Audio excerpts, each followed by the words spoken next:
YouTube? Welcome back to my channel. This is Canadian Retro. I have another pickups video for you here. This one here has quite a few things that are right up my alley because this is essentially mostly retro stuff except for one title that I found. And I did get something that I really want to start off with first here, and that's a trade that I've done with a fellow YouTuber named Benton. And he has a channel as well. You definitely have to go check that out. You may have, gone to his channel before or been there before or already subbed to his channel. If you are, you're really in for a treat over there. His channel is really great. This guy's got a really good sense of collecting. Really great YouTuber, really communicative as well as far as this trade that we did. We kept going back and forth in our conversation and making sure that everything was good to go and things like that. And the thing I sent him is probably going to take a little bit longer. I wasn't able to send it by express post just because Canada Post is just going crazy these days with their prices. It's fairly unbelievable. To give you an example of this, now this wasn't Canada Post, but I have another trade that I'm doing with another fellow YouTuber in which I was sending them an item which didn't weigh a whole ton or anything like that. It was kind of bulky, but not too bad. And I took it in to a UPS store and asked them how much it would take to ship it. Now it would be going to the States, so just so you have that kind of background knowledge in it. But they wanted $70 and some odd cents to send a package that literally was in a shoebox.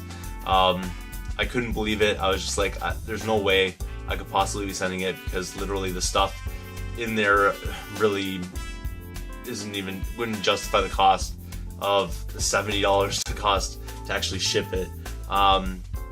Luckily I was able to go to Canada Post and get a better deal for that, but that's what the kind of thing that they're faced with nowadays. A shoebox sized package is just costing a ridiculous amount of money. So unfortunately for this trade, I wasn't able to send to Bill his thing via express post. It just would have cost me too much, but it seems that he has sent me his via express post because I did get it. I haven't actually opened this yet. Well, I did open it, but basically I just cut the end off of here just so that it would be easier to get the item out. I know what's in here, so it's no big surprise to me, so I'll show you guys that right now. Here it is right here. This is what I traded to him, and obviously I'm not going to tell you what I traded to him.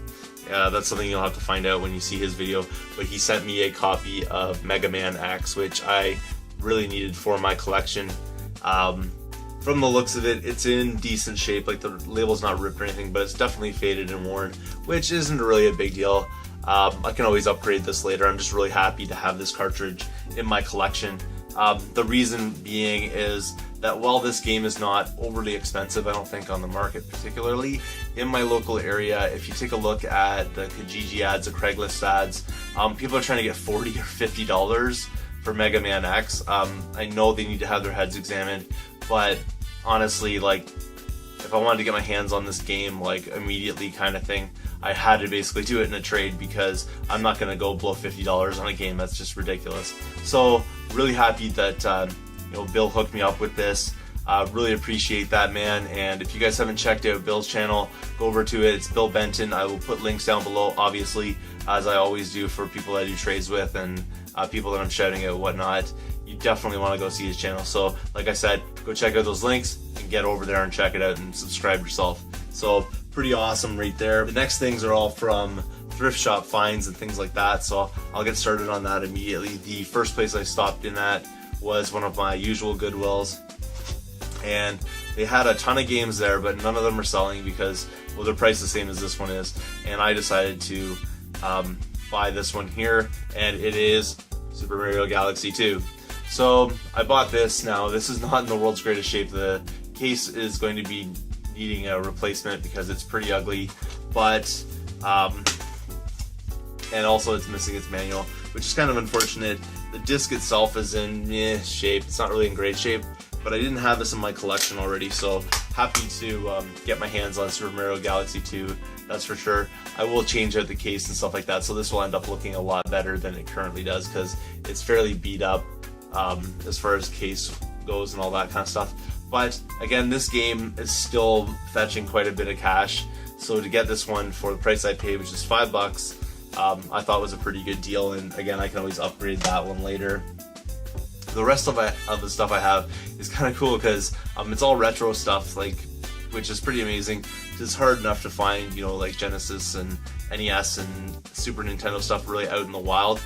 In my area, I don't really see it that often. I do see like PS2, Xbox, stuff like that for the most part. So really cool to find some fairly decent titles out there.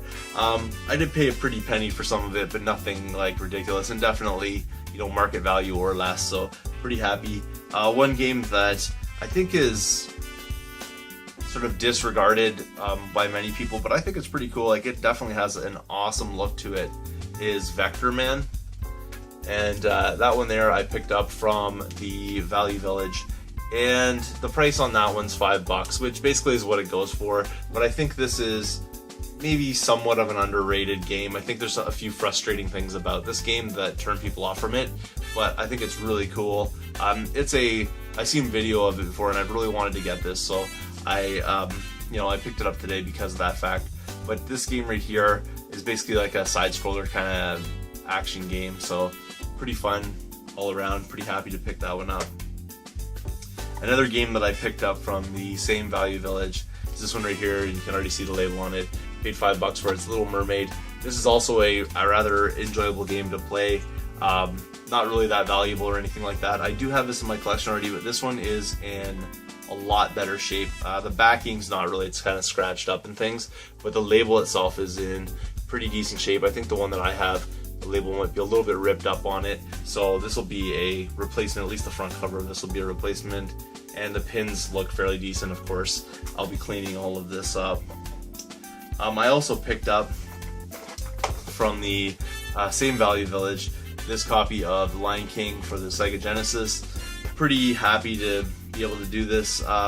This one here is in better shape than the one that I have, but the other one I have actually has the manual and everything, so I'll be putting this cartridge in with mine.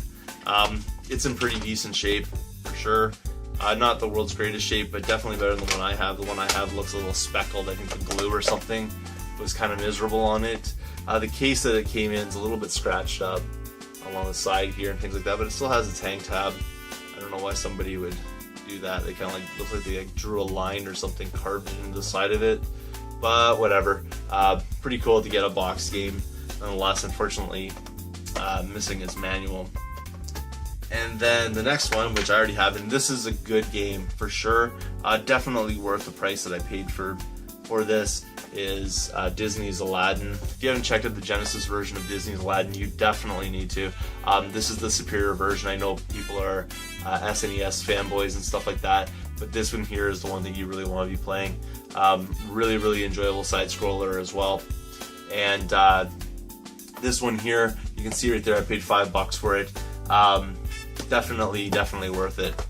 And it is also complete, which my copy that I have already is complete as well, so this one will likely be for trade. I'll have to compare them and just see which one's in better condition, but pretty good deal all around right there.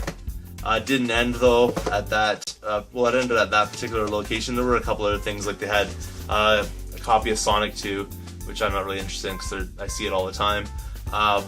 The other things that were there were other NES games, but they were priced for some reason for $10. Well, these were priced for $5. I probably would have picked maybe some of them up if they were cheaper, like $4 or something like that, but at $10, the titles they had there weren't really worth it. I did stop off at another Goodwill, and this was pretty impressive right here. Really happy to see this. I walked in, there was a small stack of NES games, maybe like 6 of them in the whole stack. I bought 2 of them. The other ones weren't worth what they were asking for them, but pretty happy because the 2 titles I did pick out are pretty wicked. The ones that I left behind actually were Super Mario Duck Hunt, because honestly, like, I already have like 5 copies of that I'm trying to get rid of. I've got, or in that stack there was also Home Alone, which because they were asking $7 for the game, not really worth it. It's probably like a maximum $5 game, so I just left it behind. I already have it in my collection to begin with. Something else they had there was Fester's Quest, which again they're asking $7 for. Is too much. And they also had what was the other? Mission Impossible, which again is just like a couple dollar game, really nothing too fancy right there. So I left those ones behind, but I picked out these two, which I'm really pleased to do all the time. The first one here is Super Mario 2 with a dust sleeve, which is nice. Actually, they had some of the generic dust sleeves, so, and they had some of the Nintendo ones, so I took the ones I wanted, like the Nintendo ones, and left the generic ones behind. But for that, they wanted $7.07, which is kind of unusual because they usually price these things for $4.04, so I don't know what happened. But for this title, definitely worth $7, guaranteed every single time. This is one of my favorite games for the system. I do have multiple copies of this, but again, with the dust sleeve and the game, pretty wicked deal right there. And then finally, an upgrade for me, this one is The Adventure of Link, and gold cartridge, obviously. There it is right there. It's got a little bit of damage to the gold, as you usually see. You very rarely see like these just really totally pristine, because when they take a ding you can really see it. So it's in pretty good shape though overall. The pins look pretty decent. I'll have to clean that up and everything. I believe my copy of this, and I'll go check it out right now and bring it over here, has a different color bottom on it, and I'll grab that and show you what I mean by that right now. So just pay attention, because I'm wicked fast. When I get up I can run so fast, so watch this. So this was my copy of The Adventures of Link, and you can see it's in worse shape. The parts on it here are a little worn and things like that. I got this as part of basically a junk lot that was there before, and I was able to salvage it because there's a number of cartridges in there that were broken. So I was able to take the backing off of a broken cartridge and put it on this one, but obviously you can see it's the gray backing. So I had to kind of do a little bit of a transplant to get this one looking operational and stuff like that, because originally, if I am right, the back of this one had like a huge sort of crack in it and stuff like that. It was really messed up. So the board itself works perfectly fine, but that's what I was left with at the end of it, was a great cartridge back. This will definitely be an upgrade for me, which is really wicked to be able to get that.